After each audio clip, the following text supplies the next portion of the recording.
कैसे माने ऐसे बजट को कि जिसमें पूरी शहरी सिंध की जो नुमाइंदगी है उसको ऑन बोर्ड ही नहीं लिया गया है। फिर एक गुजारिश है, एक असेंबली का माहौल होता है, प्री बजट होती है, दीगर चीजें होती हैं, सब कुछ बाईपास। भाई आपके पास मेजॉरिटी है, हम मानते हैं, मगर इस मुल्क में, इस सूबे में जमहूरियत है, जमहूरी रिवायतों को तो पास किया जाए। भाई अगर ट्रेजरी बेंचेस हैं तो ऑपोजिशन की भी बेंचेस हैं, ऑपोजिशन के नुमाइंदे भी आवाम के नुमाइंदे होते हैं, मगर अगर नहीं सुनने की पॉलिसी है तो फिर ऐसे ही चलाते रहे जनाब। आपके पास अक्सरियत, आप जो चाहे कर सकते हैं, आप करें, फिर आप जो करें, फिर हमारा जो दिल है हम वो करेंगे। सीधी सी बात है। हमें अगर आप जमहूरी रिवायतों को पास नहीं करेंगे तो फिर इसी तरह की सूरत हाल होगी। एहतजाज करना हमारा जमहूरी हक है, हम वो एहतजाज कर रहे हैं,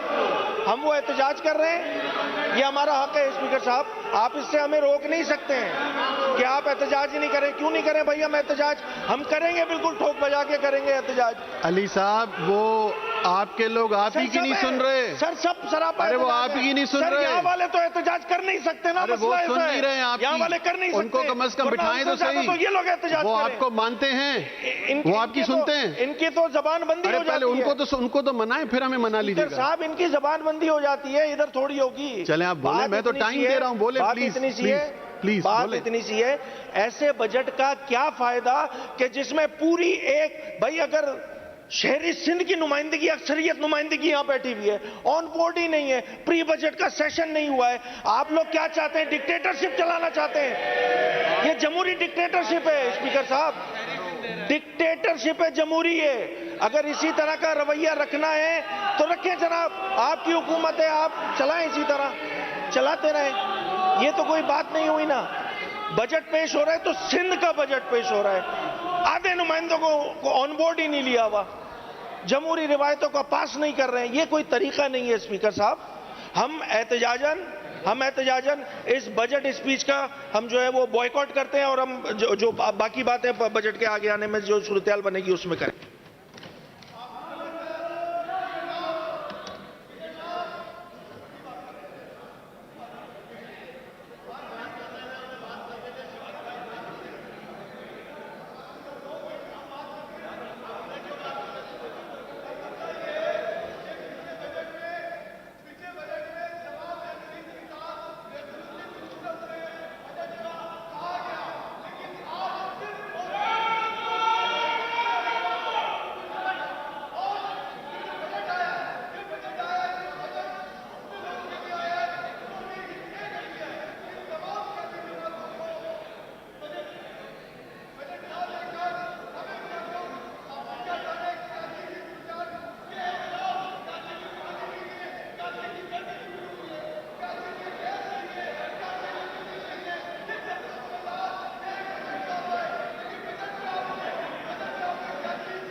तस्वीरें आ गई आपकी, अच्छी हो गया काम आपका, आ गई चलें आप अब। अच्छा अस्मा,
वैसे साहब ये बंद कर दें सेलफोन, यहाँ पे सेलफोन बंद कर दें।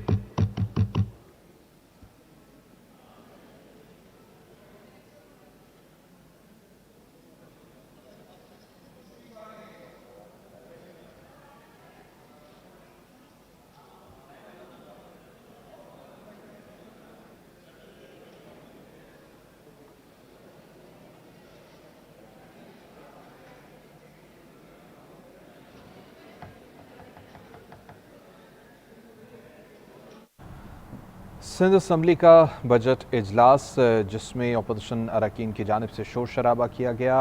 अली खुर्शीदी की जानिब से गुफ्तगू की गई और उनकी जानिब से कहा गया कि हम इस बजट का बायकॉट करते हैं। उसके बाद अपोजिशन की जानिब से इस बजट का बायकॉट कर दिया गया।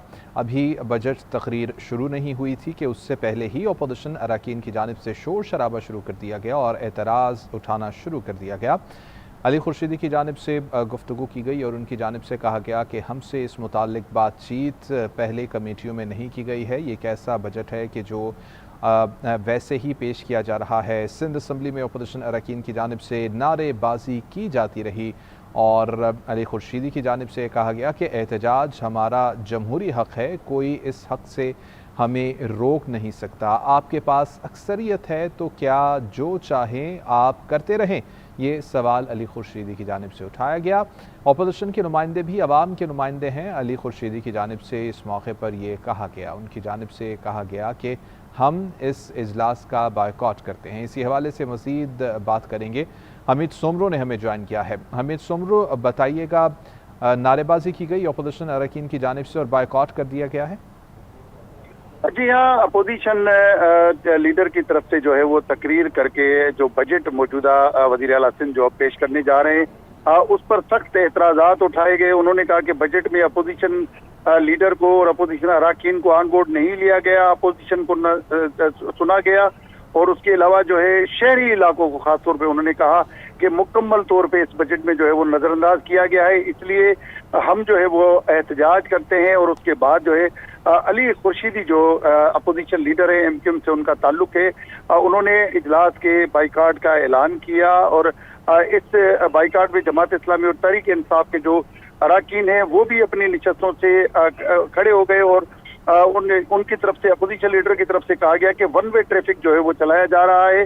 प्री बजट सेशन हुआ, न शहरी सिंध की जो नुमाइंदगी है उनसे किसी किस्म की मुशावरत की गई। जमहूरी रिवायात की पासदारी नहीं करेंगे तो ऐसा ही एहतजाज होगा। आपके अरकान, स्पीकर की तरफ से कहा गया उनको कि आपके जो अरकान है वो तो आपकी बात नहीं सुन रहे, क्योंकि अरकान की तरफ से मुसलसल एहतजाज किया जा रहा था और नारेबाजी जो है वो की जा रही थी। ताहम वज़ीर आला सिंध की तरफ से जो है वो बजट जो है वो पेश किया जा रहा है और इस बजट के हवाले से जो है वज़ीर आला सिंध जो है वो अब स्पीच जो है वो करेंगे। वज़ीर आला सिंध की तरफ से जो है वो इससे पहले काबीना इजलास में जो है वो मंजूरी ली गई है और मुसलसल 11वां बजट है जो सैयद मुराद अली शाह बहैसियत वज़ीर खजाना जो है वो पेश कर रहे हैं। उनका ये कहना था किसी और मुंतखब अवामी नुमाइंदों को मुसलसल इतनी बार बजट पेश करने का मौका नहीं मिला और ये उनकी तरफ से जो है एक पाकिस्तानी तारीख में अपना रिकॉर्ड भी जो है वो कायम किया गया। उनका ये कहना था कि अपने मरहूम वालिदैन को खराजे अकीदत से जो है वो पेश कर रहा हूँ। उनकी दी हुई अक़दार आज जो है वो मेरी रहनुमाई करते हैं। सिंध के अवाम की खिदमत के सफर में अहले खाना की कुर्बानी और ताउन का शुक्रगुजार हूँ। शहीद जुल्फ़िकार अली भुट्टो का भी उन्होंने जिक्र किया और कहा कि उन्होंने जमहूरियत और समाजी इंसाफ की बुनियादों को जो है मजबूत किया। इसी तरह से जो है वो वज़ीर आला सिंध जो है वो अब सिंध का जो बजट है 2026-27 जो है वो पेश कर रहे हैं और वज़ीर आला सिंध ने नए माली साल के लिए 3.562 खरब रुपए का बजट जो है वो सिंध असेंबली में पेश किया है और उनका ये कहना है कि बजट में जो कोई नया टैक्स है वो आयद नहीं किया गया। सिंध का आवाम और कारोबारी तबका रिलीफ जो है उसको हम फराहम कर रहे हैं। सिंध के सरकारी मुलाजमिन की तनख्वाहों और पेंशन में 7% इजाफे और एडाक रिलीफ अलाउंस जो है 2022 और 2025 दम करने का भी उनकी तरफ से ऐलान किया गया और सूबे में कम अज कम उजरत जो है वो 40,000 से बढ़ाकर अब 43,000 रुपए जो है माहाना मुकर्रर वज़ीर आला सिंध की तरफ से की गई है। सैयद मुराद अली शाह ने कराची में जो सिंध इंटरनेशनल फाइनेंशियल सेंटर है वो कायम करने का भी ऐलान किया है और financial centre infrastructure finance, Islamic finance और क्लाइमेट फाइनेंस जो है उसका प्लेटफॉर्म होगा और चेयरमैन बिलावल भुट्टो जरदारी की हिदायत पर उनकी तरफ से ये सेंटर कायम किया जा रहा है। वजीर आला सिंध ने केटी बंदर को आलमी बहरी लॉजिस्टिक और इंडस्ट्रियल और तवानाई मरकज बनाने के अज़म का भी इजहार किया है और उनका ये कहना है कि शहीद जुल्फकार अली भुट्टो ने पोर्ट कासिम की बुनियाद रखी थी। शहीद बेनजीर भुट्टो के विजन के तहत अब चेयरमैन बिलावल भुट्टो जरदारी जो है वो केटी बंदर की नई मुआशी तकदीर जो है वो रकम करने जा रहे हैं। पोर्ट कासिम के बाद केटी बंदर सिंध के मुआशी तरक्की के लिए अगला अजीम संगे मील बनने जा रहा है। केटी बंदर के जरिए पाकिस्तान आलमी तिजारती रास्तों से मजीद जो है उसके वो मजबूत होंगे। इस हवाले से जो वज़ीर आला सिंध की तकरीर जारी है। ताहम अपोजिशन अरकान जो है वो अब इजलास का मुकम्मल बाइकाट करके ऐवान से बाहर जा चुके हैं। जी। अच्छा हमीद, हमारे नाज़रीन को ये बताएगा कि कौन कौन से ऐसे पॉइंट्स हैं कि जिसके ऊपर अपोजिशन को एतराज़ है? जैसा कि ये कहा गया कि हमसे शेयर नहीं की गई चीज़ें, इसके अलावा कोई ख़ास पॉइंट्स जो रखे गए उनकी जानिब से जिसके ऊपर उनको एतराज़ हो?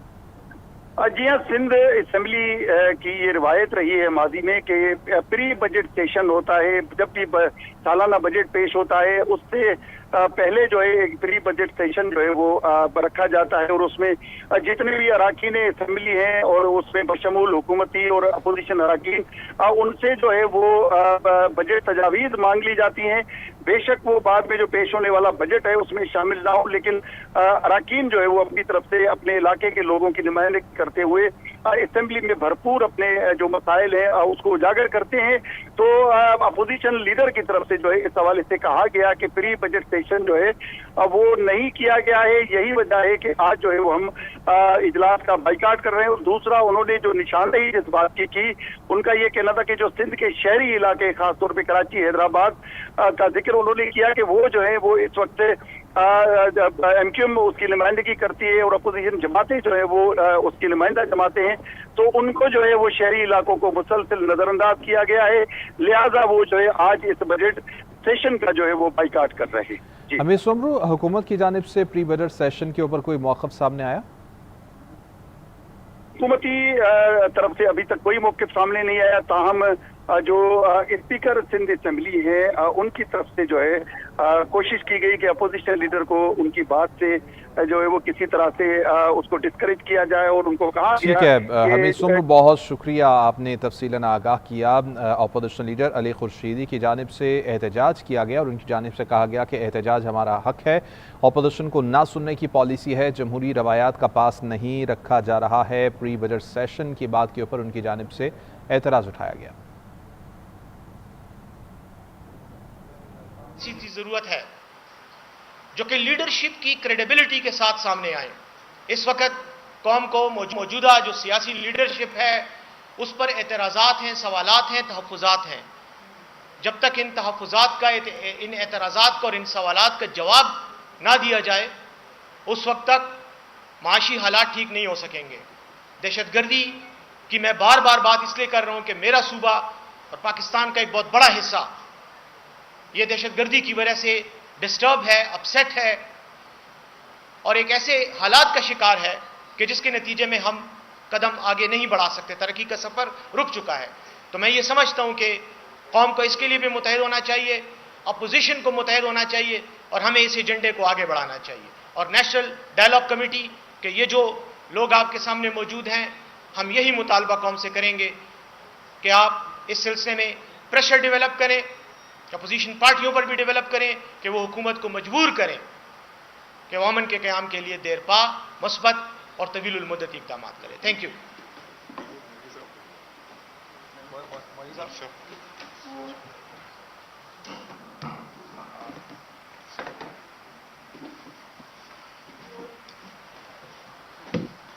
बिस्मिल्लाहिर्रहमानिर्रहीम। देखिए, मैं अभी मेरे गवर्नर साहब ने भी बात की, हमारे इमरान इस्माइल साहब ने भी और सैफ साहब ने भी बात की। मैं बात करूंगा जो है कराची की। देखिए, कराची इस वक्त काफ़ी मुश्किलात में है और उसकी वजह क्या है? उसकी वजह यह है कि दोनों अपोजिशन पार्टीज़ जो कि सिंध में कहलाती हैं या कराची में आप कहें, सिंध और कराची एक ही है, एक MQM है और एक PTI है।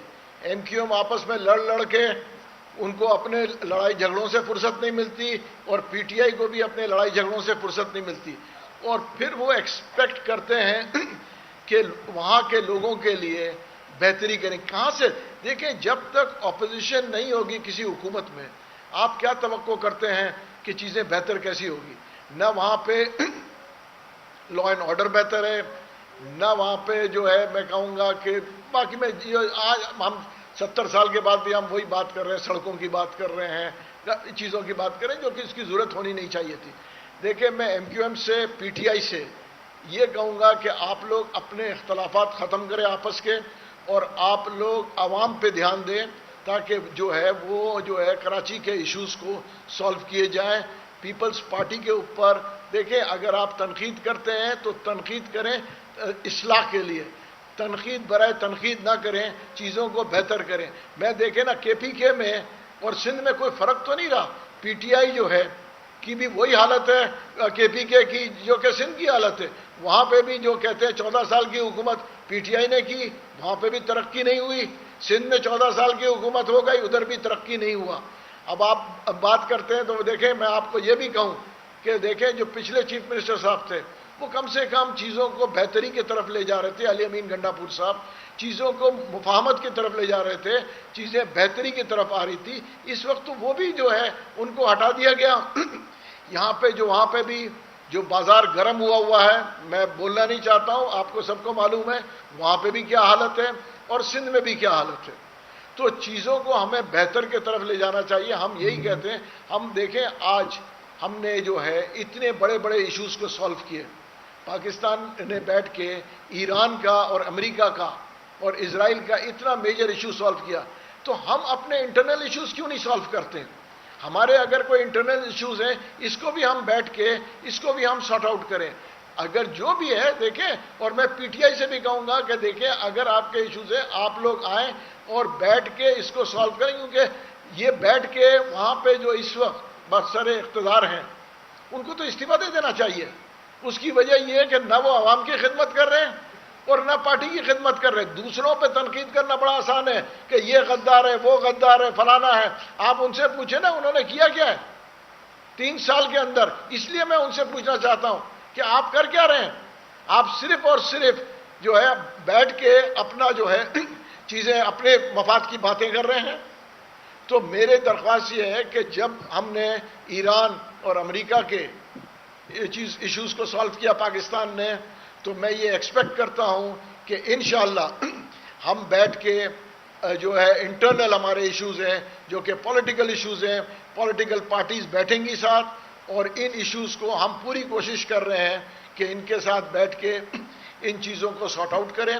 और ये जो पॉलिटिकल मैं कहूँगा इम्बैलेंस है, इसको हम बैलेंस करें। और जो है PTI और जो दूसरी पार्टीज वो सब बैठ के चीज़ों को देखिए, बगैर बैठे हल नहीं होगा।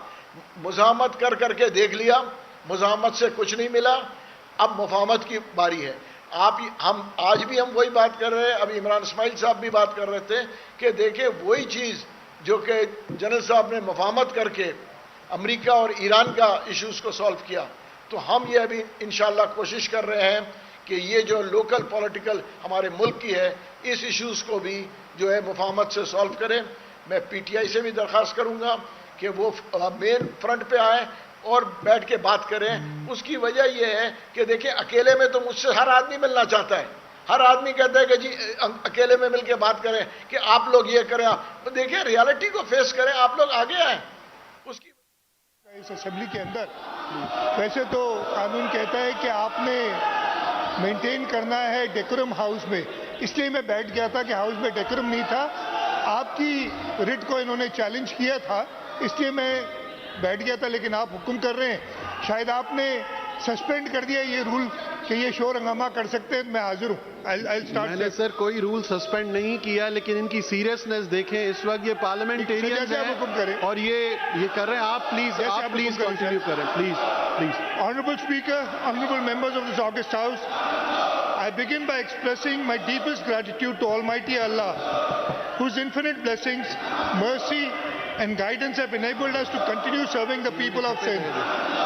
By the grace of Allah subhanahu wa ta'ala, I stand before this August House today to present a rupees 3.56 trillion, including a development outlay of rupees 750 billion with no new taxes, budget 2026-27 of the government of Sindh for the 13th time, including 11 consecutive budgets, an honor and responsibility that no other elected representative has ever been entrusted with.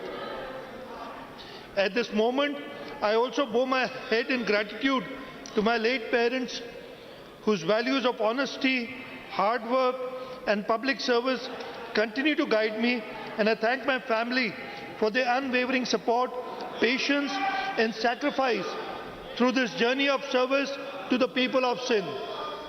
Mr. Speaker, sir, at the outset, I pay tribute to Shaheed Zulfikar Ali Bhutto, founder of the Pakistan People's Party and former Prime Minister of Pakistan, whose vision of democracy and social justice and public empowerment transformed the political landscape of our country. I also pay homage to Shaheed Mohtarma Benazir Bhutto, whose courage, sacrifice, and unwavering commitment to democratic values continue to inspire generations of Pakistanis. Before presenting the budget for the financial year 2026-27, I wish to place on record my profound gratitude to President of Islamic Republic of Pakistan, Mr. Asif Ali Zardari, for his guidance and steadfast support during these challenging times. I also acknowledge the leadership of Chairman Pakistan People's Party, Mr. Bilawal Bhutto Zardari, whose vision of people-centered development, social justice, and inclusive growth continues to shape the priorities of the government of Sindh. His commitment to welfare of farmers, workers, women, youth, and vulnerable communities remains central to our development goals. I also pay tribute to the brave armed forces of Pakistan, whose courage, professionalism, and sacrifices continue to safeguard the sovereignty and territorial integrity of our beloved homeland. Recent regional developments have once again demonstrated Pakistan's role as a voice for peace, stability, and principled diplomacy. Under the leadership of President Asif Ali Zardari, Prime Minister Mian Mohammad Shehbaz Sharif, and Chief of Defence Forces Field Marshal Syed Asim Munir, Pakistan actively engaged with regional and international partners to support efforts aimed at de-escalation and peaceful resolution during the recent Middle East crisis, reaffirming its position as a nation that promotes peace in the region and stands for dialogue, upholding the canons of international law. Above all, I pay tribute to the resilient people of Sindh. I salute our farmers who continue to cultivate the land despite climatic uncertainty, our workers and laborers whose efforts sustain the economy, our teachers and healthcare professionals who serve with dedication, our entrepreneurs who continue to invest despite economic challenges, and our youth whose aspirations inspire us to build a better future. Honorable Speaker, I rise today to present the budget of the financial year 2026-27 in fulfillment of our constitutional responsibility and with a deep sense of commitment to the people of Sindh. The budget is being presented at a time when the global economy continues to face uncertainty arising from geopolitical tensions, disruptions in international trade, volatility in energy markets, and persistent inflationary pressures. According to the International Monetary Fund, global growth is projected at 3.1% in 2026, while global inflation is expected to remain elevated at 4.4%. Despite these challenges, Pakistan's economy demonstrated resilience during financial year 2025-26. National GDP increased from rupees 114 trillion to rupees 127 trillion. Economic growth improved at 3.7%. Per capita income increased from $1,751 to $1,091, and remittances reached a record $30.3 billion. Yet behind these encouraging indicators, ordinary citizens continue to face considerable hardship. Rising living costs, higher energy prices, and inflation placed significant pressure on household budgets. Inflation averaged at 6.69% during the year and reached 11.7% in May 2026, affecting the purchasing power of families across the country. Climate change also continues to pose a serious challenge to Sindh. The lessons of recent floods remain fresh in our memory. Recovery and reconstruction efforts continue across many districts, while increasing pressures on water resources, agriculture, and urban infrastructure demand sustained attention and investment. At the same time, thousands of young men and women enter the labor market every year seeking education, skills, and employment opportunities. Meeting these aspirations remains amongst our foremost responsibilities. Mr. Speaker, sir, faced with these challenges, the Government of Sindh remained guided by clear conviction. The impact of economic uncertainty should not be borne by citizens alone. Accordingly, throughout financial year 2025-26, the government pursued a strategy of fiscal responsibility, prudent governance, and sustained investment in development. We sought to protect citizens, preserve economic activity, and continue investing in the sectors that matter most to people's lives. It is against this backdrop of global uncertainty, inflationary pressures, climate challenges, and rising public expectations that the Government of Sindh pursued its development agenda during 2025-26. I now turn to the measures undertaken by the Government to maintain fiscal discipline, strengthen public finances, and sustain development momentum during a very challenging year. Honourable Speaker, sir, throughout the year, our objective was not merely to manage public finances, but to ensure that every rupee spent delivered the maximum possible benefit to the people of Sindh. Non-essential expenditures were carefully controlled. Administrative spending was streamlined, and available resources were redirected towards development priorities and essential public service. Our approach was guided by a simple principle: fiscal prudence must enable development, not constrain it. At a time when many governments responded to economic pressures by reducing development spending, delaying projects, or curtailing investments in social sectors, the Government of Sindh chose a different course. We protected investments in education, healthcare, social protection, agriculture, water resources, public transport, housing, and infrastructure.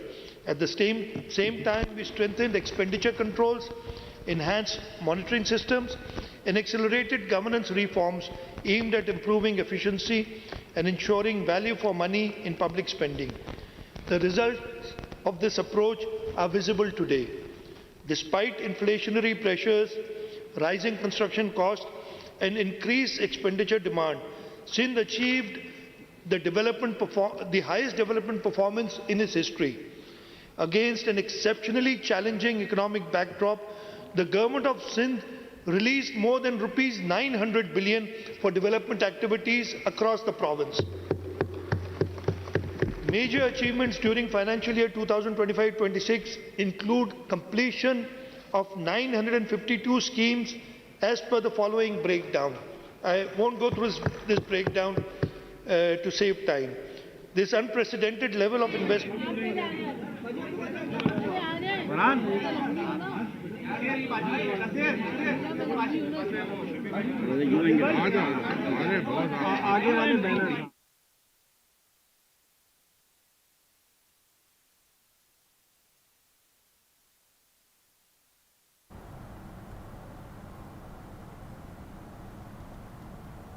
Employment and strengthen the foundation of long-term growth and prosperity.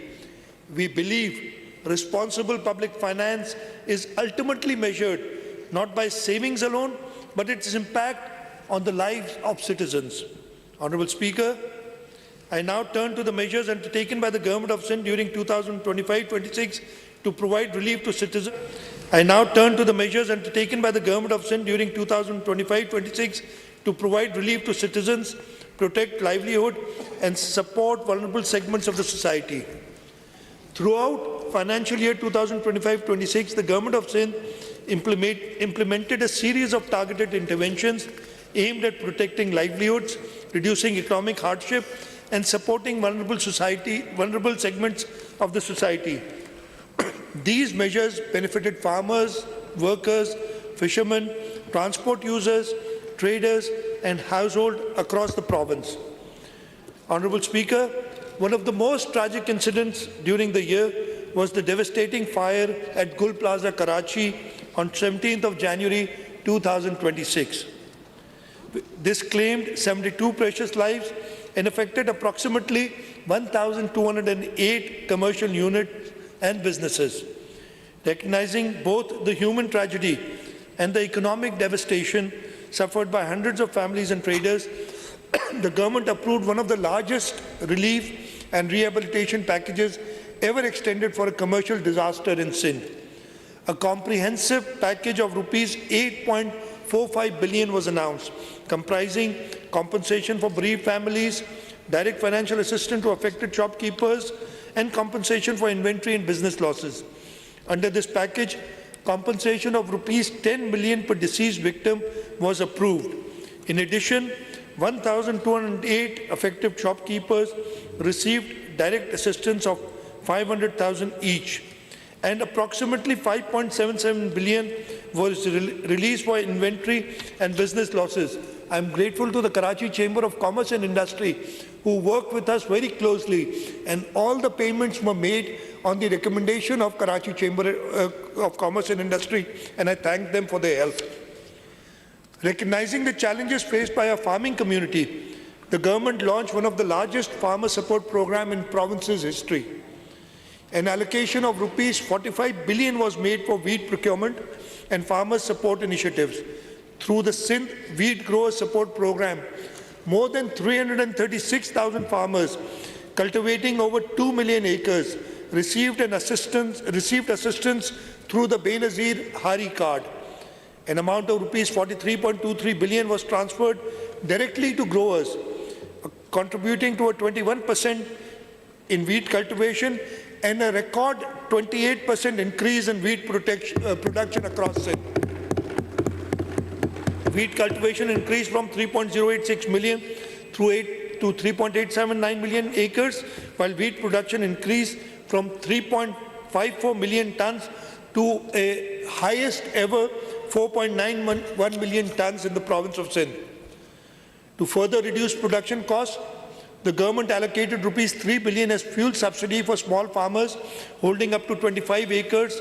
Approximately 331,000 farmers benefited through transparent digital transfers, helping protect farm incomes and sustain agricultural activity. Honourable Speaker, the government also acted to shield citizens from rising fuel prices. Under the People's Motorcycle Fuel Subsidy Program, rupees 4 billion was released to provide direct support to motorcycle owners across Sindh. More than 660,000 beneficiaries have received assistance through a fully digital payment mechanism. Similarly, rupees 2.37 billion was released as fuel differential subsidy for public transport operators. This intervention helped maintain affordable fares and benefited millions of daily commuters throughout the province. Recognizing challenges faced by coastal communities, the government also provided rupees 515 million in fuel support for 2,819 registered small and medium fishing boats, helping sustain livelihoods and economic activity in the coastal district.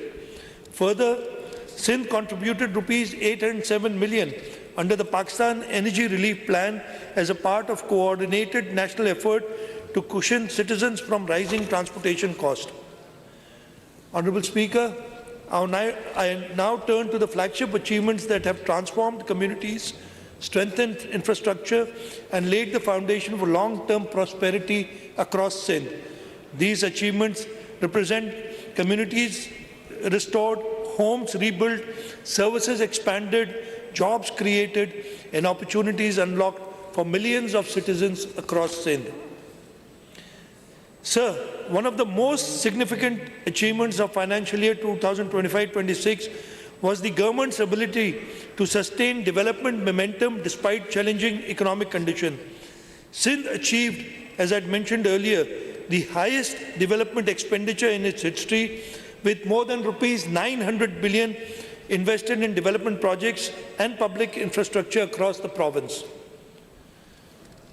Last year, we committed to rebuilding homes and restoring dignity to families affected by the devastating floods of 2022.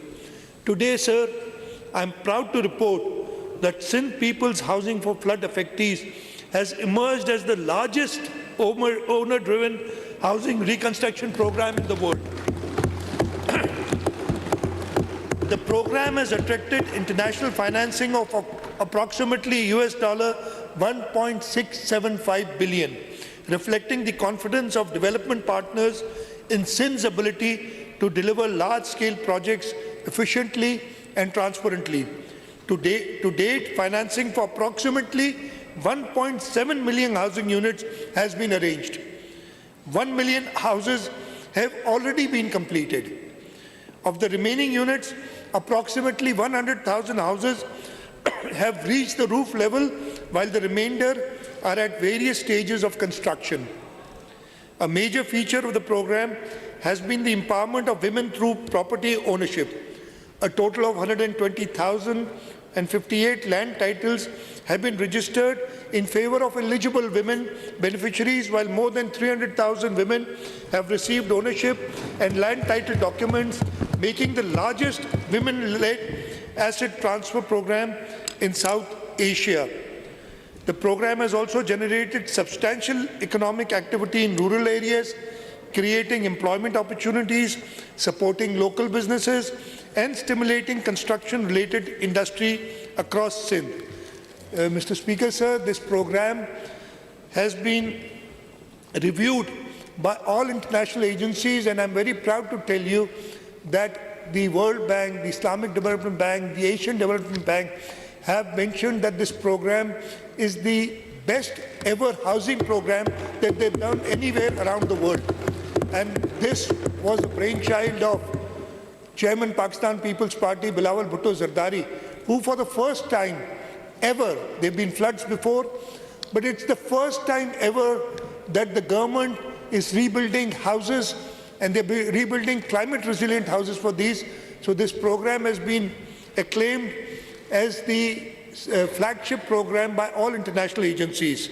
So for next year, the allocation for the Sindh People's Housing for Flood to complete the remaining houses is rupees 100.4 billion. Building upon the reconstruction efforts, the government has launched a $214 water, sanitation and hygiene program. The initiative will provide clean drinking water and sanitation facilities to approximately 215,000 households in 1,800 villages, benefiting more than 1 million people. In addition, design work has commenced in 200 villages under wash intervention, while physical work in 100 villages are expected to commence by the end of June 2026. So another flagship project that we've completed is the Shah Bhutto. It's a new era in connectivity. Honorable Speaker, Karachi's continued growth depends upon modern infrastructure and efficient mobility. I am very pleased to report that Shah Bhutto, one of the largest urban infrastructure projects in Sindh history, has now become operational. Constructed at a cost of approximately rupees 60 billion, the project comprises a modern 38.75-kilometer corridor connecting Qayyumabad with the M9 motorway. As Karachi's first major infrastructure project developed under the public-private partnership framework, it represents a landmark achievement in innovative financing and project delivery. The impact is already visible. Travel time along the corridor has been reduced to approximately 25 minutes, while Shah Bhutto is currently facilitating the movement of around 25,000 vehicles daily. Shah Bhutto, I'm pleased to inform the House that Shah Bhutto is now being extended from Qayyumabad to Karachi Port. The groundbreaking ceremony of this 64.2 billion rupee project was performed by Chairman Pakistan People's Party, Mr. Bilawal Bhutto Zardari, on 22nd May 2026. And just wish to tell everyone that out of the 64.2 billion, the government of Sindh's contribution as equity is only 9.3 billion. So with 9.3 billion, we will inshallah develop a project worth more than 64 billion rupees. The construction time is 30 months and the work on the project has already started. During financial year 2025-26, approximately 23 billion was committed. Some more projects in the city of Karachi I mentioned. In 25-26, approximately 23 billion were committed for major infrastructure projects being implemented through the Frontier Works organization to improve mobility and strengthen Karachi's transport network. The government also approved infrastructure projects exceeding rupees 11 billion to be executed by the Karachi Development Authority and rupees 22 billion worth of projects being implemented through the Karachi Metropolitan Corporation to improve urban infrastructure and service delivery. A major milestone was achieved through completion of the Hub Canal project at a cost of approximately rupees 12.7 billion, significantly strengthening long-term water security for Karachi and adjoining areas. This project was inaugurated by Chairman Bilawal Bhutto Zardari on 13th of August 2025. Significant progress has already been achieved under the Competitive and Livable City of Karachi program. Development works are undertaken on 151 schemes across all 25 town municipal corporations of Karachi, of which 147 schemes have already been completed. The remaining schemes are on track for completion by the end of the current month. In addition to physical infrastructure, the program delivered important governance reforms through implementation of a modern SAP-based financial and payroll management system across all local councils and Karachi Metropolitan Corporation. A landmark achievement has also been the launch of one of Pakistan's largest municipal property mapping initiative, under which approximately 4.5 million properties are being surveyed through GIS-based urban immovable property tax system. This initiative will strengthen urban planning, improve municipal revenues, and support sustainable delivery in the years ahead. Sir, now I move to talking about delivering on our commitments. Mr. Speaker, no investment yields greater return than an investment in human life. For this reason, the government of Sindh has consistently prioritized healthcare as a fundamental pillar of its development agenda, with the objective of ensuring that every citizen has access to quality healthcare services regardless of income or place of residence. I am pleased to report that substantial progress has been achieved across the healthcare sector during financial year 2025-26. Sindh today hosts some of the finest public healthcare institutions in Pakistan, serving only not the people of Sindh, but patients from across the country, or should I say, patients from across the world. The National Institute of Cardiovascular Disease continues to expand access to specialized cardiac care. During the current year, the new outpatient complex inaugurated by Chairman Bilawal Bhutto Zardari on 5th December 2025 became operational with an investment of approximately rupees 1.2 billion and is currently serving 46,230 patients every month while conducting nearly 40,500 diagnostics tests monthly. Construction of a 100-bed emergency block, a 300-capacity conference hall and dedicated clinical trial unit has also commenced, further strengthening NICVD's position as one of the world's largest publicly funded cardiac healthcare system. Similarly, the Sindh Institute of Cardiovascular Disease continued to perform free and life-saving treatments throughout its network of 10 cardiac hospitals and 30 chest pain units across Sindh. During financial year 2025-26, SICVD provided treatment to more than 3.44 million patients and at an expenditure of approximately rupees 13.3 billion. The network performed 15,927 emergency angioplasties, 12,757 cardiac catheterization procedures, 1,914 open heart surgeries, and more than 1.49 million diagnostic procedures. The chest pain unit network alone treated almost 433,000 patients, including 9,610 emergency heart attack cases, ensuring timely interventions and thus saving thousands of lives. To further expand access, new chest pain units were established at Sangar and Dadu, while advanced cardiac intervention facilities were introduced at Sakkar, Hyderabad, and Tando Muhammad Khan. Sir, I'll now move to the Sindh Institute of Urology and Transplantation. Sir, a major milestone was achieved through operationalization of 250-bed SIUT's Children's Hospital, which is now approximately 80% operational and has already provided more than 53,000 consultations. The government provided rupees 1 billion for this facility, which is expected to become fully operational during financial year 2026-27.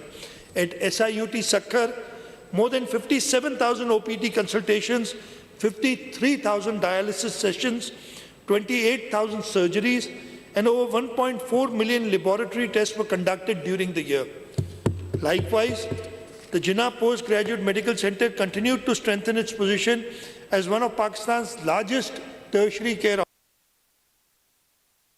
hospitals. JPMC provided healthcare services to approximately 2.58 million patients, including 617,436 emergency cases, while performing 38,487 major surgeries.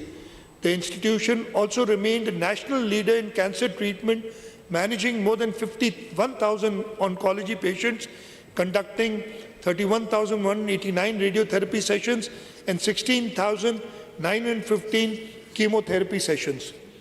Significant progress was achieved on landmark 550-bed medical tower being developed under the Government of Sindh and Patient Aid Foundation partnership. Through this successful collaboration, JPMC's capacity has increased from 1,100 beds in 2011 to 2,208 beds today. Investing in children's health. Honorable Speaker, the government continued major investments in child and maternal health care throughout Sindh Institute of Child Health and Neonatology.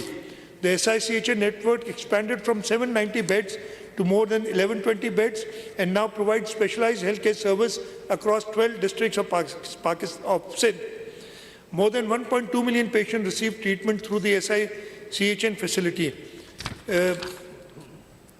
So the Peer Abdul Qadir Shah Jilani Institute of Medical Sciences, Gambut, continued to serve as Pakistan's premier public sector transplant institution.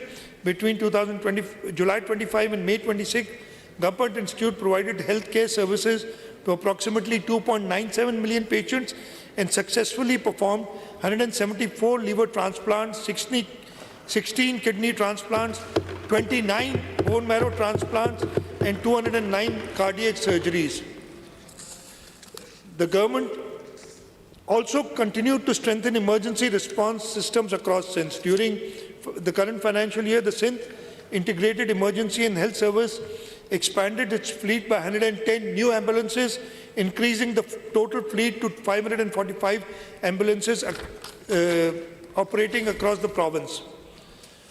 Honorable Speaker, sir, I now turn to another critical investment in the future of our province, strengthening education and building human capital that will drive Sindh's growth in decades ahead. Honorable Speaker, no nation can achieve lasting prosperity without investing in its people and in its youth. Education remains the most powerful instrument for social mobility, economic growth, and human development. Last year, we committed to strengthening the education sector through teachers' recruitment, restoration of schools, expansion of early childhood education, support of out-of-school children, decentralization of school finances, and greater access to higher education opportunities. One of the largest merit-based recruitment drives in Sindh history was successfully undertaking, and we recruited an additional 5,530 teachers, an additional 5,530 teachers. Recruitment is underway. The government completed 1,312 new schools during this year. Reconstruction of flood-affected schools also continued, with 606 schools rehabilitated and reconstructed, while work is in progress on another 1,860 schools. Recognizing the importance of early learning, 1,336 early childhood education classrooms were established and strengthened, benefiting more than 40,000 children. In addition, 752 teachers received specialized training and 584 early childhood teachers were recruited. I'll just skip a few pages here due to shortage of time, and I'll go to law and order. Peace and security are indispensable for economic growth, social stability, and public confidence. Recognizing this, the government of Sindh continued to invest in modern policing, counter-terrorism capabilities, and public safety initiatives to ensure a secure environment for citizens and businesses alike. A major milestone during financial year 2025-26 was the expansion of technology-driven policing and road safety initiatives. The introduction of AI-based faceless e-ticketing system, together with expansion of the Safe City program, transformed traffic enforcement and strengthening road safety across the province. More than 1.07 million electronic tickets were issued through transparent and technology-based enforcement mechanism. Adopting a citizen-friendly approach, the government waived penalties for the first-time traffic violators to encourage compliance through awareness rather than punishment. To further strengthen the surveillance and public safety, 1,325 smart cameras equipped with facial recognition and automatic number plate recognition technologies were installed at strategic locations. In addition, 1,487 assistant sub-inspectors were recruited. Recruitment of 2,000 investigation officers was approved, and modernization work commenced on 40 model police stations across the province. So one of the most important achievements of the year was restoration of peace and security in the Kacha areas of northern Sindh through targeted anti-dacoit operations in Shikarpur, Kashmir and Gotki, supported by an allocation of Rs 872 million. Law enforcement agencies conducted 141 encounters, eliminated 48 hardened criminals, made 140 arrests, and secured 475 voluntary surrenders. Most importantly, approximately 115,000 acres of Kacha territory was cleared from criminal influence, restoring confidence among local communities and strengthening the writ of the state. Sir, I now turn to another important commitment of this government, that is empowering persons with disabilities, promoting inclusion, and ensuring that no citizen is left behind in journey towards progress and prosperity. During the current financial year, significant progress was achieved in expanding rehabilitation services, strengthening inclusive education, and improving accessibility across the province. Today, the Department of Empowerment of Persons with Disabilities operates 67 special education and rehabilitation schools, 10 centers for autism rehabilitation and training, and works in partnership with 140 organizations supporting persons with disabilities. More than 1,000 teachers from 300 schools received specialized training under inclusive education program, while a broader initiative has been launched to train 5,000 teachers in inclusive education methodologies. The government also expanded rehabilitation infrastructure. New CARTS facilities at Tando Muhammad Khan and Korangi have been completed, while the Sakhar Mega Complex and centers in Mirpur Khas, Karachi Central and DHA Karachi are progressing. The Sindh Institute of Physical Medicine and Rehabilitation, Ladkhana, has achieved approximately 90% completion, while a similar facility is being developed in Sakhar. Rehabilitation facilities also being expanded in Karachi, Badin, Shahdatpur, Jacobabad, Moro, Daud and Mithi. To improve accessibility and opportunity, 42 digital classrooms were established for deaf students. Pakistan's largest vocational training facility for persons with disabilities was established at Korangi, and assisted devices worth rupees 800 million were distributed across Sindh. Honorable Speaker, sir, I now turn to another area where government has delivered tangible results for citizens across the province, modernizing public transport, improving mobility, and advancing sustainable transportation solutions. An efficient, affordable, and accessible transport system is essential for economic growth, social inclusion, and urban productivity. The People's Bus Service continued its successful expansion, with operational fleet reaching 290 buses and services extended to Khairpur, Shikarpur, Tandolayar, and Hyderabad. Today, the service carries approximately 125,000 passengers daily and has served more than 1 million passengers since its launch. To improve mobility for women, the Pink Bus Service, Pakistan's first women-exclusive public transport initiative, continued to expand. The government also accelerated the transition towards green mobility. During the year, 34 electric buses became operational, while an additional 100 electric buses are being inducted into the transport network. Furthermore, procurement of the first 500 electric buses under the broader 1,000 EV bus program is being undertaken through a public-private partnership framework, making it one of the largest green transport initiatives in Pakistan. To further strengthen Karachi's transport network, the government has approved procurement of 50 modern double-decker buses at a cost of approximately rupees 4.8 billion, out of which 25 double-decker buses will be on the road in the next 3 months. The new fleet is expected to serve more than 30,000 passengers daily and will significantly enhance public transport capacity in the city. Sir, I now turn to another important pillar of our development strategy, leveraging public-private partnerships to accelerate infrastructure development, attract investment, and create new opportunities for economic growth. The Government of Sindh has successfully positioned public-private partnership as a key instrument for infrastructure development.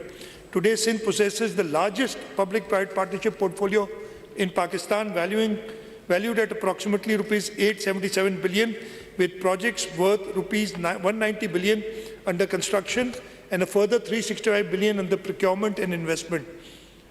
These projects span transportation, water supply, renewable energy, urban infrastructure, and environmental sustainability.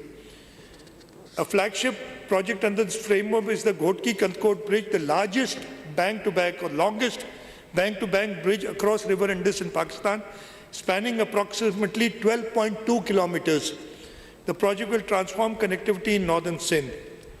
The government also launched the carbon emission reduction through forestation project, covering approximately 35,000 hectares of riverine forest in Jamshora and Matiari district. The project will sustain climate resilience, support carbon sequestration, enhance biodiversity, and create livelihood opportunities for local people.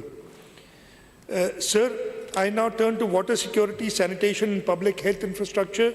Access to clean drinking water, sanitation, and reliable public health infrastructure remains essential for public health, economic well-being, and sustainable development. During the current financial year, the government continued to invest significantly in water supply, sanitation, and drainage infrastructure across Sindh.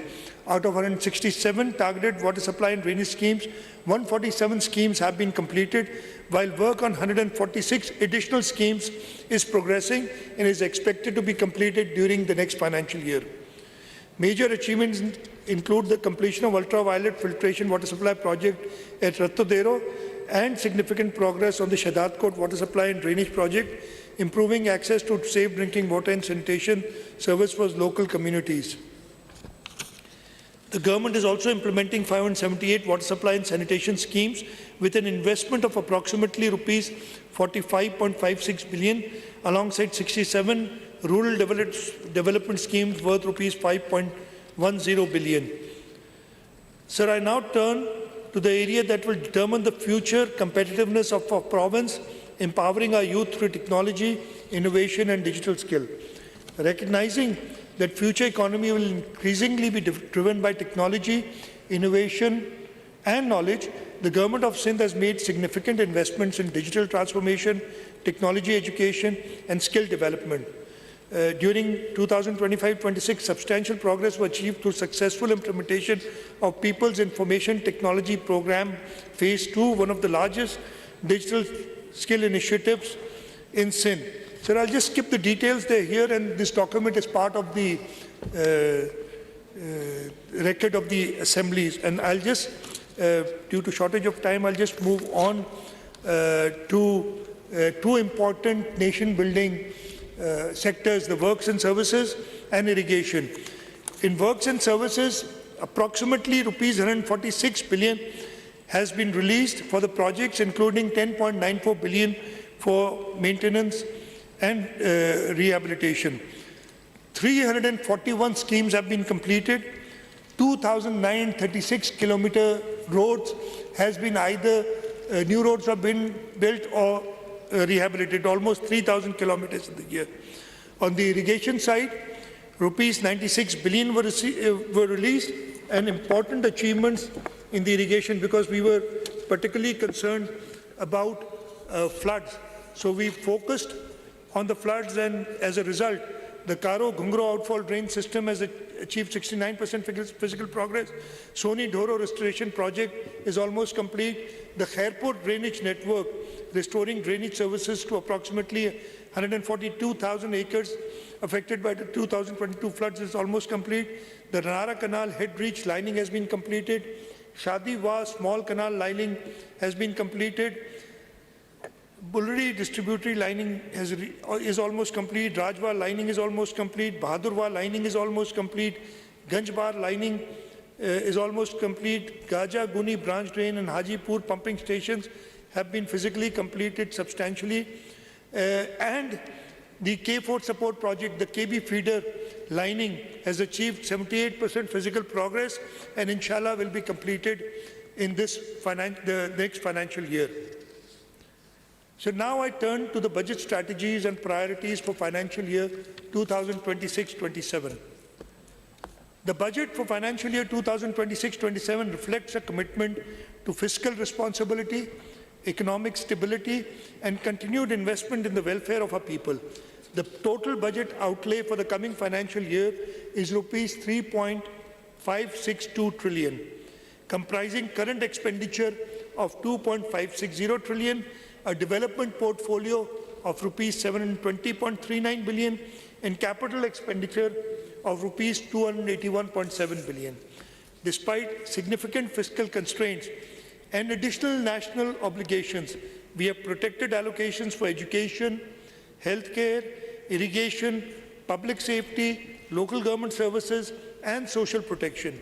The budget has been formulated on the principles of fiscal prudence, protection of human development, infrastructure investment, and support for vulnerable sections of the society through a balanced combination of expenditure rationalization, improved resource mobilization, and targeted investments.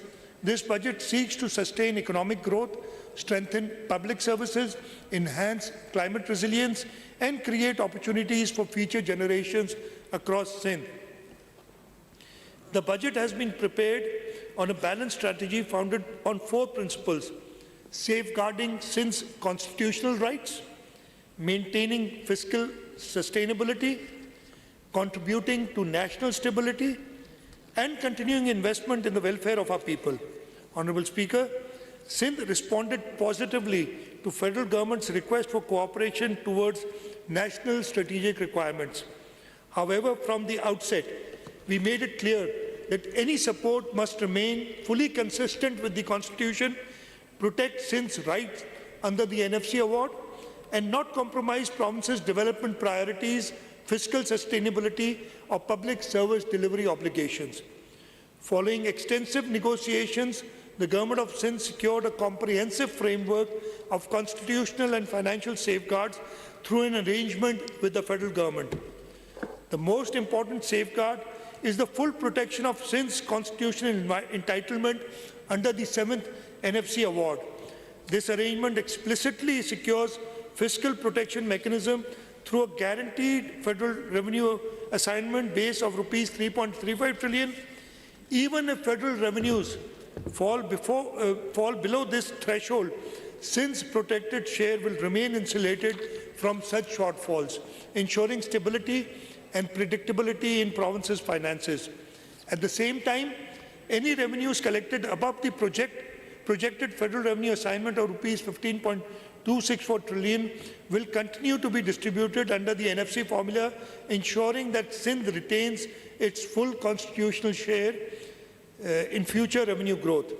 Honourable Speaker, the constitutional basis for this support is rooted in Article 164 of the Constitution, which empowers the Provincial Assembly to make grants in respect of matters beyond its legislative competence. This arrangement reflects the spirit of cooperative federalism. Fulfilling these national responsibilities has not been without a cost. To accommodate this contribution while maintaining fiscal stability, the government has reduced its provincial ADB size from the projected rupees 575 billion to rupees 400 billion. Nevertheless, we have protected priority projects and essential public services that directly affect the lives of our citizens. Our objective is not merely to spend more, but to spend better. This budget therefore reflects a careful balance between national responsibility and provincial rights, between fiscal development discipline and development ambition, and between present challenges and future opportunities. So I'll just briefly tell you our investments in various sectors. In the education sector, that remains at the heart of the government's development strategy.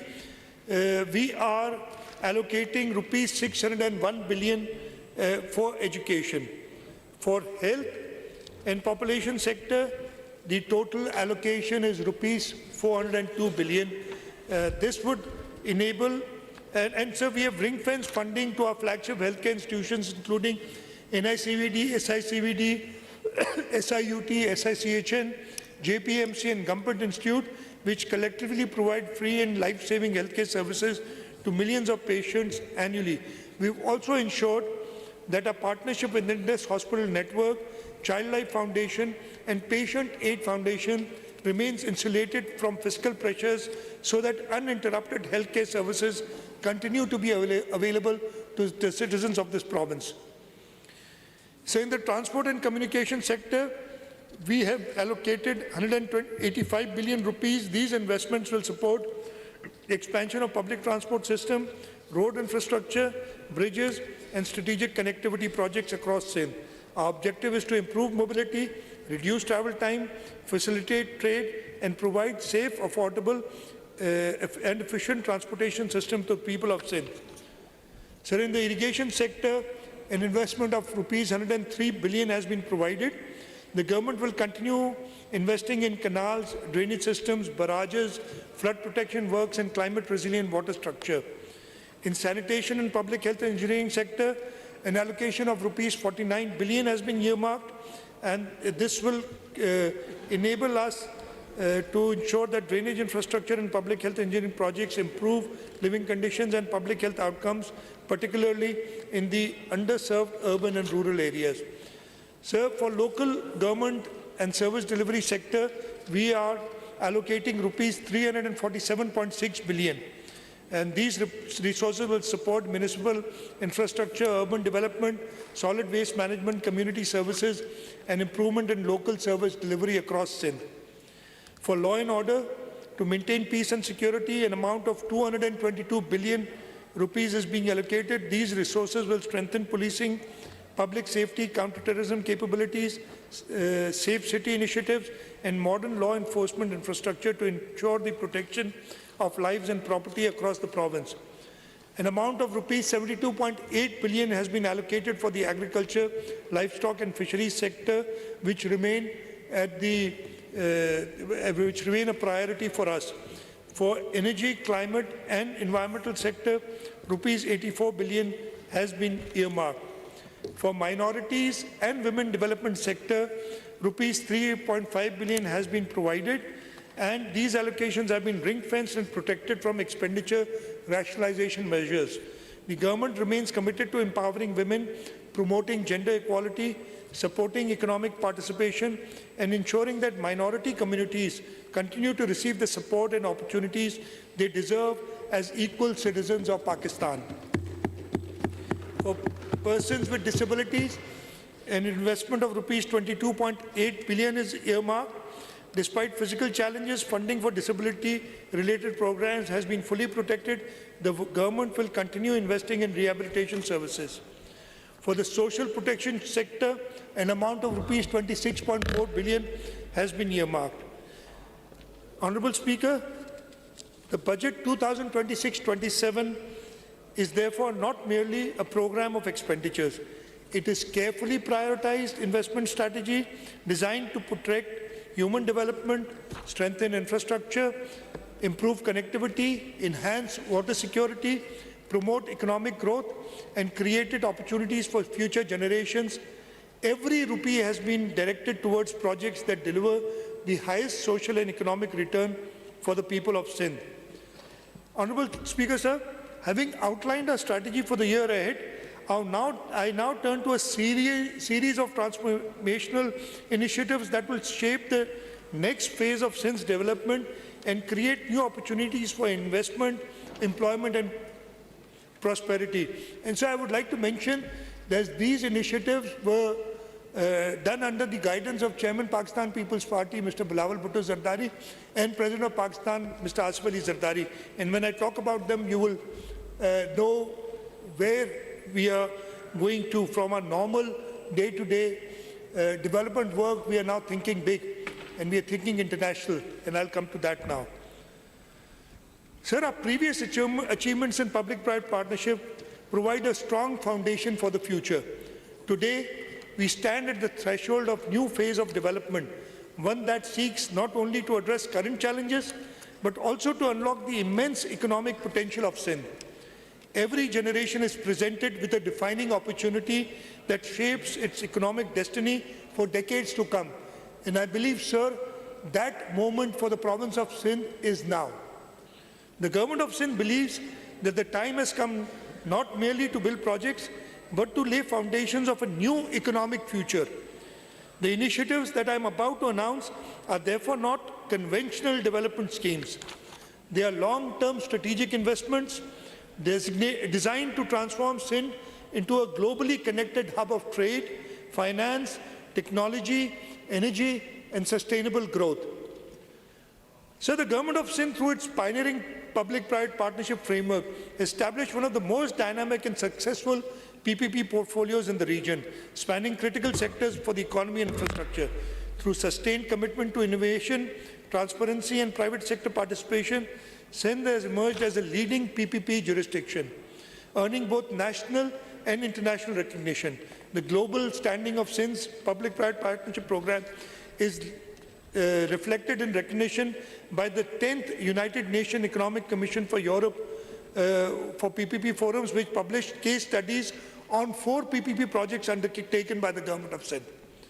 During the year, the internationally renowned publication, The Asset, conferred the prestigious PPP Deal of the Year award on the Sindh Riverine Forestation Project, further demonstrating the quality, innovation, and global relevance of Sindh's PPP initiative.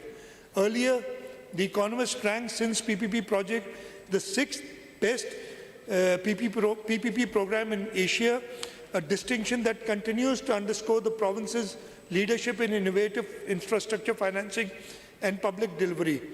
The Sindh's public-private partnership program has been acknowledged by the Federal Finance Minister as a trailblazer in PPP development and received appreciation from the Prime Minister of Pakistan. The success of Sindh's PPP framework has received recognition at both national and international level. Most recently, during the National Economic Council meeting held on the 10th of June 2026, the achievements of the government of Sindh's PPP unit were formally appreciated by the National Economic Council, and the government of Sindh was requested to share its experience and provide guidance to other provinces to accelerate implementation of PPP projects across Pakistan. This recognition reflects Sindh's leadership in infrastructure development, innovative financing, and efficient project delivery. Mr. Speaker, sir, building on this strong foundation, the Government of Sindh is now embarking upon the next phase of PPP's journey. The focus is no longer merely on expanding the portfolio.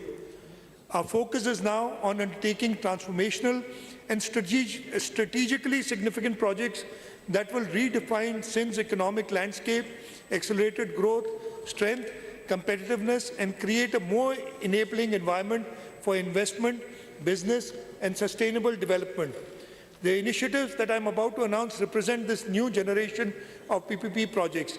They are designed not only to address present-day infrastructure needs, but to position Sindh as a leading center of trade, finance, technology, energy, and innovation for decades to come. Sindh has always led from the front. It was the vision of Shahid Zulfikar Ali Bhutto that led to the establishment of Port Qasim, which today handles nearly 40% of Pakistan's maritime trade. Most recently, Sindh became the first province to develop an airport through its own resources in the Thar region. These achievements demonstrate that when Sindh combines vision with determination, transformational changes become possible. Building upon this legacy, the government is embarking upon the next phase of its development journey. Sir, I'm proud to announce that the Sindh government is going to undertake the KT Bandar Maritime and Economic Corridor. Throughout history, great cities and prosperous economies have emerged around ports, trade routes, and maritime gateways. The development of KT Bandar represents Sindh with a once-in-a-generation opportunity to create an economic growth pole on the southern coastline of the province. Sir, I'd remind you that this project was conceived by Shahid Mohtarma Benazir Bhutto during her government from 1993 to 96, and it is now that the government of Sindh is by itself taking this project to fruition. Guided by the vision articulated by President Asif Ali Zardari, the government has initiated the process of evaluating KT Bandar as a future maritime, logistic, industrial and energy hub of regional significance. An internationally benchmarked integrated economic viability assessment will be undertaken to evaluate the development of a modern coastal economic corridor incorporating port infrastructure, industrial zones, logistic and warehousing facilities, export-oriented manufacturing clusters, energy infrastructure, and multimodal transport connectivity. The assessment will also examine strategic links with the Dhabeji Special Economic Zone, Thar's energy and mineral resources, and emerging regional trade corridors. Our vision extends far beyond the development of a port. We envision a new economic ecosystem that can generate investment, industrialization, export, and employment for the generations to come. The successful development of KT Bandar has the potential to transform the economic geography of Sindh in much the same way that Port Qasim transformed the economic landscape of Pakistan several decades ago. We expect that the federal government will support the government of Sindh in this big leap forward. So the next important initiative that we are undertaking is creation of the Sindh Infrastructure Financial Center in the city of Karachi. Karachi has long been the commercial and financial heart of Pakistan. It hosts the country's largest banks, capital markets, financial institutions, and corporate headquarters. As Pakistan's gateway to international trade and investment, Karachi possesses all the ingredients necessary to emerge as a leading regional financial center. Building upon this historic strength and leveraging Sindh's internationally recognized expertise in developing innovative public-private partnership projects, I am pleased to announce that the government of Sindh has initiated the process for establishing the Sindh International Financial Center as a world-class platform for investment, finance, innovation, and dispute resolution. The government envisions this center as a modern financial ecosystem that will facilitate domestic and international investment, strengthen investor confidence, and support the mobilization of capital for infrastructure, energy, housing, technology, climate resilience, and industrial development. During the coming year, the government will undertake the necessary legal, regulatory and institutional groundwork for the establishment of the centre in consultation with national and international stakeholders, financial institutions, investors and development partners. Here again, I seek the support of the federal government, as without their support, this would not be possible. We would take the initiative, we will do the groundwork, we only need their support to, inshallah, construct this Sindh Investment Financial Centre in Karachi. The proposed centre will seek to position Karachi as a leading regional hub for infrastructure finance, Islamic finance, climate finance, financial technology and international commercial services. The initiative will also explore the establishment of modern commercial courts, international arbitration and mediation facilities, and investor-friendly regulatory frameworks aimed at ensuring speedy dispute resolution, greater certainty in commercial transaction, and enhanced investor confidence. Through the centre, the government aims to attract global capital, create high-value employment opportunities, strengthen Karachi's competitiveness, and reinforce Sindh's role as a gateway for investment and economic growth in Pakistan and the wider region. For the successful establishment of this strategic investment, the government will work closely with the federal government and relevant national institutions to develop an enabling legal, regulatory, and investment framework. This will include streamlined investor onboarding, facilitation of visas and licensing, efficient regulatory approvals, competitive investment incentives, and mechanisms to facilitate cross-border capital flows. 3 potential sites within Karachi's commercial corridors have already been identified, and we are working at finalizing the site. To translate this vision into reality, funds have been earmarked in the budget for preparation of an internationally bankable feasibility study and implementation framework. So this Sindh International Financial Centre is not merely a real estate or an infrastructure project. It is a strategic initiative to position Karachi amongst the emerging financial centres of the region, attract global investment, deepen financial markets, and create new opportunities for future generations. It represents our ambition to connect Sindh with global markets, global innovation, and global opportunity. And this opportunity exists right now because of the Middle East crisis. The KT Bandar Port and the Sindh Investment Financial Centre are bound to succeed if we are able to do it right.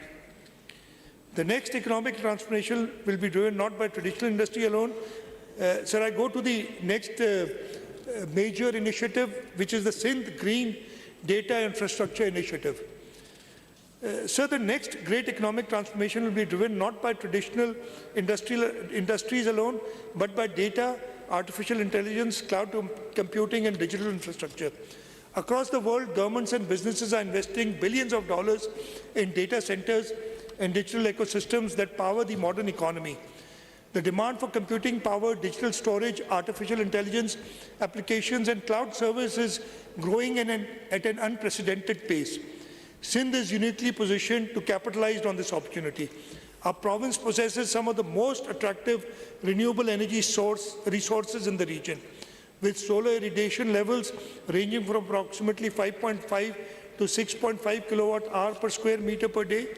Areas around Karachi and Hyderabad offer immense potential for solar energy generation, while the Jampir Wind Corridor has already established itself as one of South Asia's most promising wind energy zones. Furthermore, the successful development of the Thar energy project demonstrates Sindh's institutional capacity, technical expertise, and commitment to undertake large-scale energy initiatives. Recognizing these advantages, the rapidly growing global demand for digital infrastructure, I am pleased to announce that the Government of Sindh has initiated work on the Sindh Green Data Infrastructure Initiative. Under this initiative, the government will undertake the necessary planning, regulatory facilitation, and infrastructure development required to establish a dedicated renewable energy renewable energy parks and technology zones capable of supporting large-scale data centers and digital infrastructure investments. The proposed initiative will integrate renewable energy generation, transmission infrastructure, international digital connectivity, data center parks, and investment facilitation within designated technology and energy zones across the province. By leveraging indigenous solar and wind resource, Sindh aims to attract domestic and international technology companies, cloud service providers, artificial intelligence enterprises, computing operators, and data center developers seeking reliable, affordable, and environmentally sustainable location for digital operations. The initiative will also support the establishment of dedicated data center facilities powered primarily through renewable energy source, creating a new generation of clean energy digital infrastructure that strengthens economic competitiveness while advancing climate and sustainability objectives. So the benefits of these initiatives will extend far beyond the digital sector, while renewable energy generation will primarily support data centers and technology infrastructures. Surplus clean energy can also be utilized for desalination facilities, water treatment plants, industrial estates, and special economic zones, including Nooriabad Industrial Zone, Site Karachi, Kurangi Industrial Area, Port Qasim Industrial Area, and the Dhabeji Special Economic Zone. This integrated approach will reduce energy costs, improve sustainability, and enhance the competitiveness of industrial and economic activity across Sindh. The initiative is expected to attract private investment, create high-powered, valued employment opportunities for our youth, strengthen digital infrastructure, and accelerate Sindh's transition towards a knowledge-based economy. To fully realize this vision, the government will engage with the federal government and relevant regulatory authorities to facilitate reforms that enable direct green energy offtake arrangements and remove regulatory barriers to investment in renewable energy-powered digital infrastructure. Sir, regarding energy security, renewable transition and solar empowerment, we also have a few new initiatives. Energy has always been the foundation of economic growth and human development. For many years, Pakistan has faced severe energy shortages that constrained industrial growth, discouraged investment, and imposed hardship on ordinary citizens. At this critical juncture, the government of Sindh took a bold visionary decision to unlock the vast coal reserves of Thar. Through successful developments, the Sindh Agro Coal Mining Company and the broader Thar coal projects, Sindh transformed the dormant natural resource into a strategic national asset. Today, Thar coal is contributing thousands of megawatts of affordable energy to the national grid, strengthening Pakistan's energy security and reducing dependence on imported fuels. Building upon this success, the government is now undertaking another major initiative to the development of rail-linked transportation of Thar coal, which will further improve efficiency, reduce logistic costs, and support future industrial development. We are undertaking this project in collaboration with the federal government.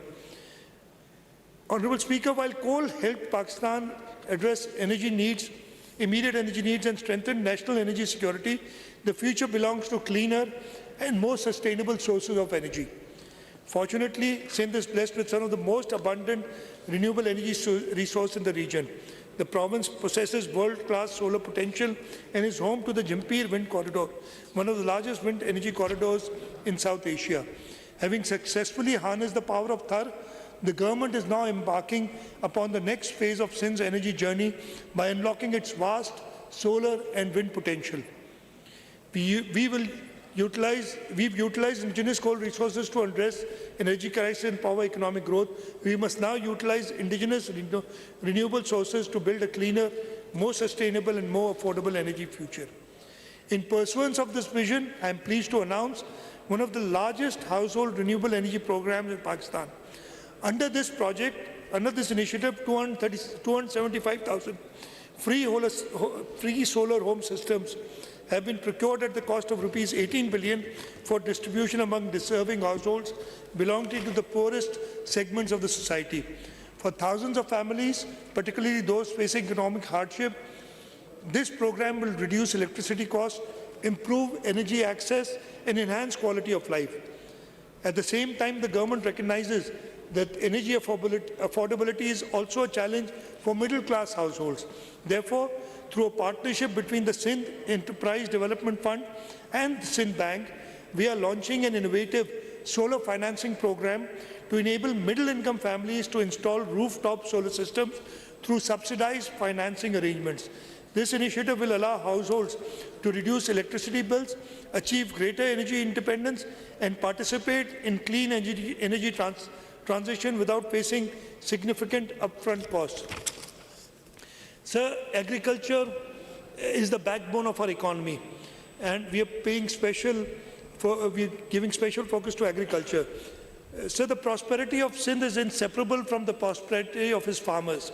Agriculture remains the backbone of Sindh's economy, yet nearly 93% of farmers cultivate small landholdings, limiting their ability to access modern machinery, efficient irrigation systems, affordable financing, and competitive markets. To address this challenge, I am pleased to announce that the government will introduce a necessary legislation, a landmark reform designed to empower small farmers through legally recognized, democratic, and farmer-led agricultural collectives. The objective of this initiative is simple but transformative. To enable farmers to achieve the benefit of scale without surrendering ownership of their land, farmers will continue to own and cultivate their individual holdings while voluntarily joining together to access machinery, technology, finance, storage, processing facilities, and marketing on collective basis. The government will act as a facilitator, regulator, and enabler.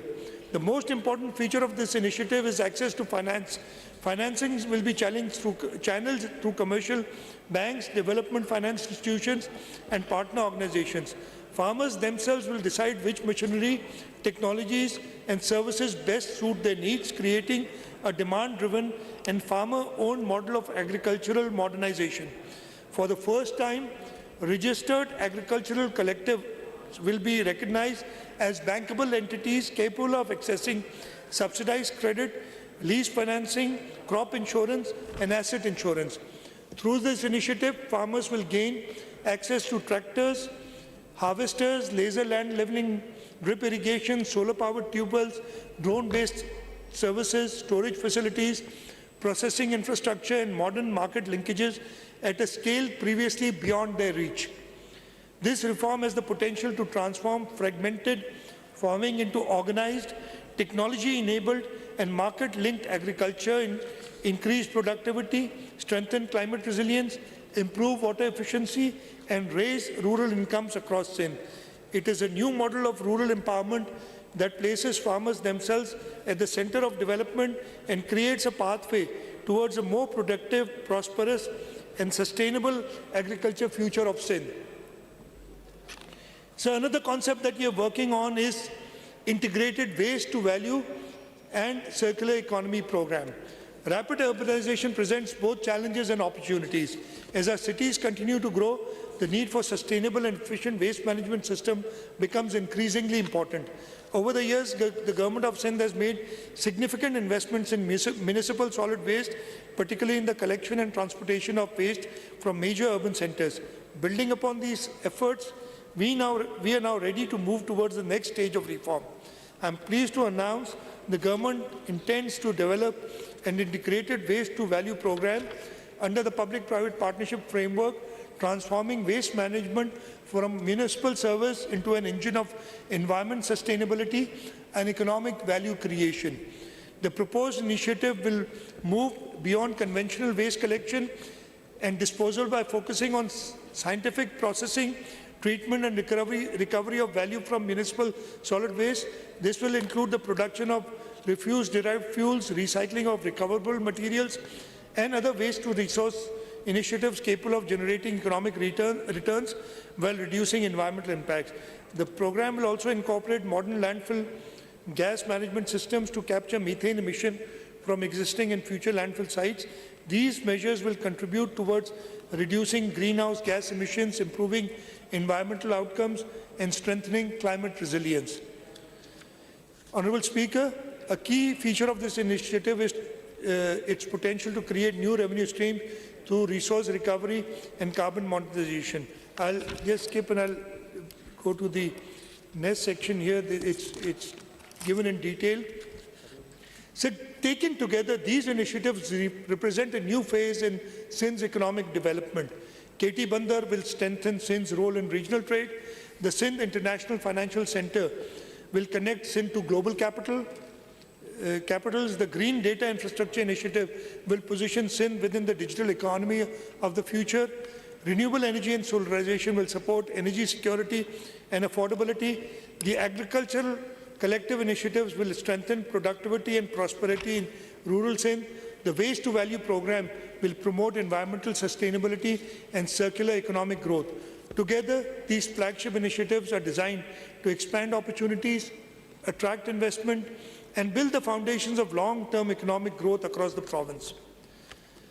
Sir, we are always aware of protecting the most vulnerable, our pro-poor and social protection initiatives. At a time when rising living costs continue to affect households across the province, the Government of Sindh remains committed to protecting the most vulnerable segments of the society. Accordingly, I am pleased to announce a package of pro-poor social protection initiatives amounting to Rs 13.2 billion. These initiatives include Kitchen Garden Initiative, Benazir Hari Card Program, Benazir Women Agriculture Workers Program, Orphan and Widow Support Program. Sir, I now turn to measures aimed at providing relief to workers, employees and pensioners. Honourable Speaker, sir, economic growth must translate into improved living standards for workers, employees and pensioners. The government recognizes that despite improving economic indicators, many households continue to face pressures from rising living costs. Workers, salaried employees and pensioners have contributed significantly to the progress and stability of our society and deserve support during challenging economic conditions.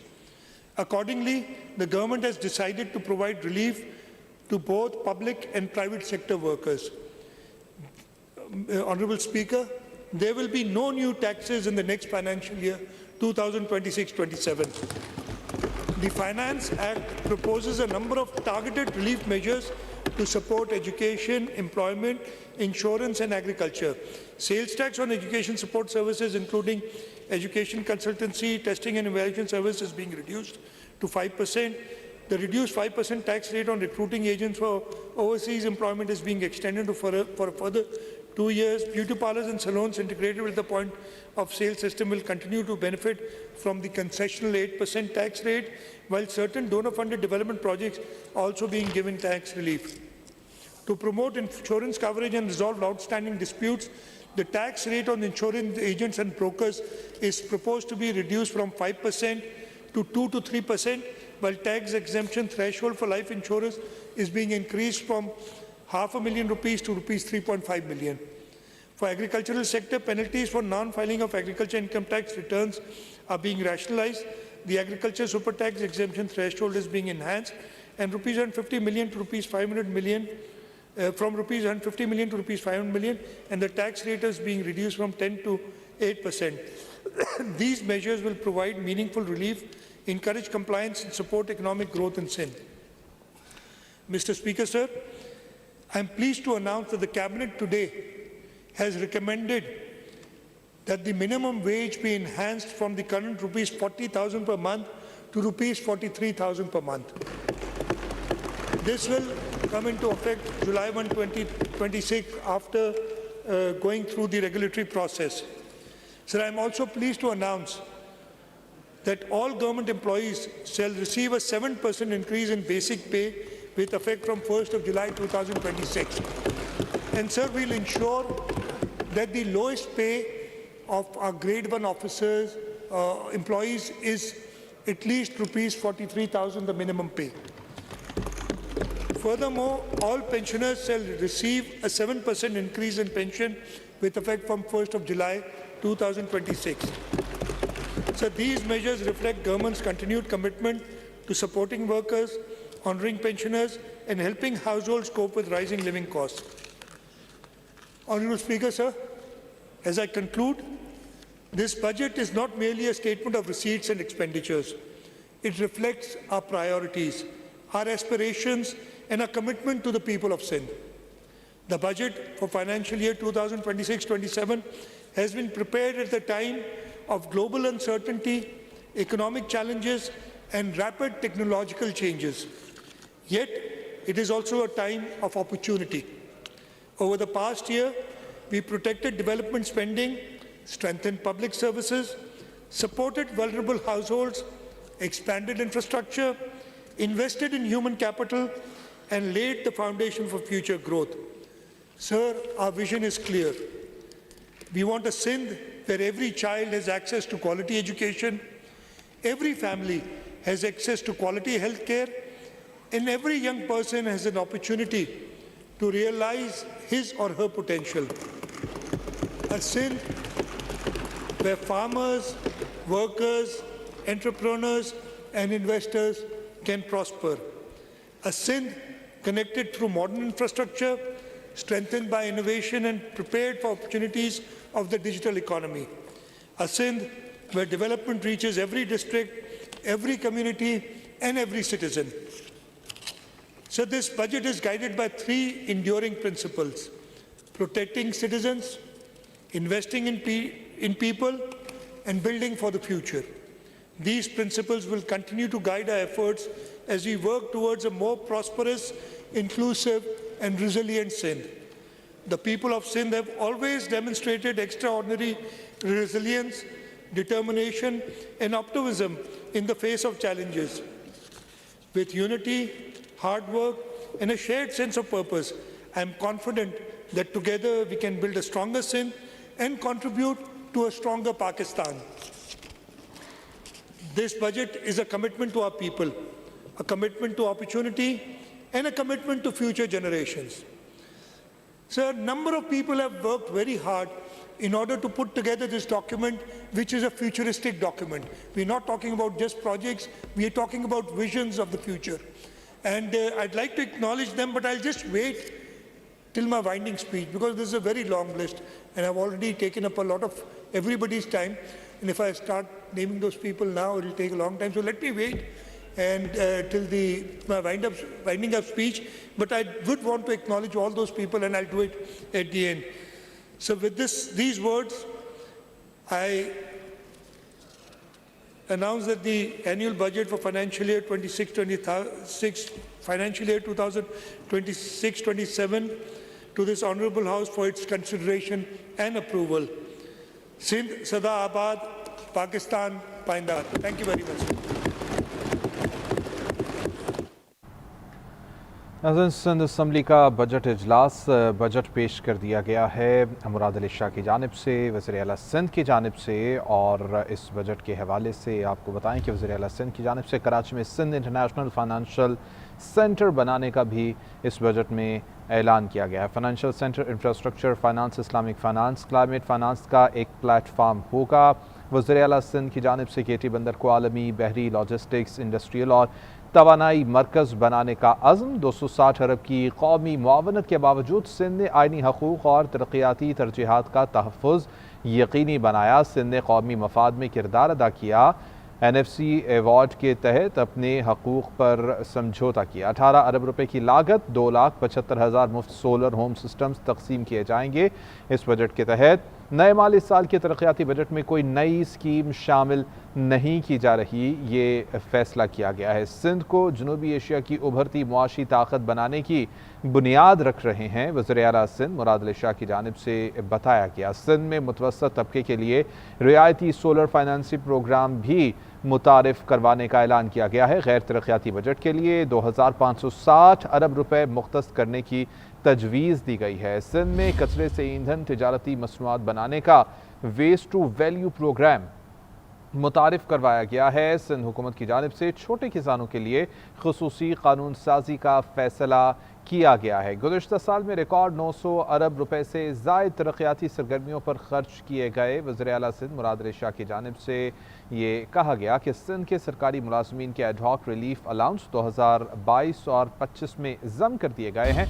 शाहराह Bhutto Sindh की तारीख का सबसे बड़ा शहरी infrastructure मनसूबा है और सिंध में कम अज़ कम उजरत 40,000 से बढ़ाकर 43,000 रुपये माहाना मुकर्रर कर दी गई है। सिंध हुकूमत की जानिब से भी मुलाजमीन की तनख्वाहों और पेंशन में 7% इजाफे का ऐलान किया गया है। बजट खसारा 36.9 अरब रुपये मुतवक्के है। अवामी हकूक़ के नाम पर शुरू होने वाली कलअदम जॉइंट एक्शन कमेटी की नाम नेहाद तहरीक मजीद बेनकाब हो गई है। कलअदम जॉइंट एक्शन कमेटी के सरगना महरान की आज़ाद कश्मीर के मौसलाती निज़ाम को तबाह करने की धमकी वीडियो मंजर आम पर आ गई। शरपसंद महरान ने एहतजाजी मुजाहिरीन से खिताब करते हुए कहा कि अब वक्त आ चुका है कि कश्मीर से कंपनियों के टावर्स उखाड़ दिए जाएं। माहिरीन के मुताबिक हर गुजरते दिन के साथ कलअदम जॉइंट एक्शन कमेटी और उसके सरपरस्त बेनकाब होते जा रहे हैं। आज़ाद कश्मीर के मौसलाती निज़ाम को तबाह करना अवामी हकूक़ की जंग नहीं बल्कि ये अवाम के हकूक़ पर डाका है।